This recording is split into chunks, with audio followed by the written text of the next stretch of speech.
Today, we're diving into Binance, one of the largest cryptocurrency exchanges in the world.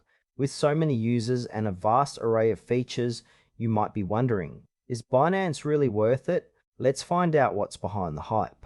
Binance is primarily a cryptocurrency exchange that allows users to buy, sell, and trade a wide variety of digital currencies. What stands out immediately is its extensive selection of cryptocurrencies, over 500. This makes it appealing for users looking to diversify their portfolios.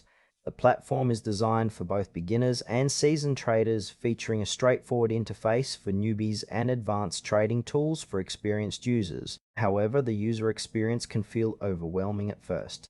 Navigating through the different features like futures trading, staking, and margin trading requires a bit of a learning curve. Additionally, Binance offers a mobile app that mirrors much of the desktop experience, which is a plus for on-the-go trading.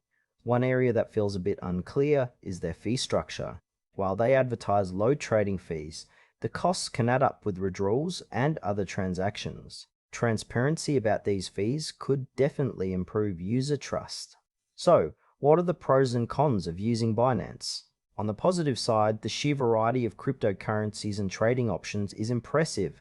The platform also offers robust security features, including two-factor authentication and withdrawal whitelist options, which help protect your assets. However, there are some significant drawbacks. Users have reported frustrations with customer service response times, especially during high-traffic periods. Additionally, Binance has faced regulatory scrutiny in various countries, which raises some trust concerns. If you're looking for a platform with easily accessible support, you might want to consider alternatives. Also, while the trading fees are competitive, the unclear withdrawal fees can be a turn-off for some users who prefer straightforward pricing. In conclusion, Binance can be a great choice for experienced traders and those looking for a wide range of cryptocurrencies. However, if you're a beginner or someone who values customer support highly, it may be worth exploring other options. Overall, just be cautious and do your research before diving in.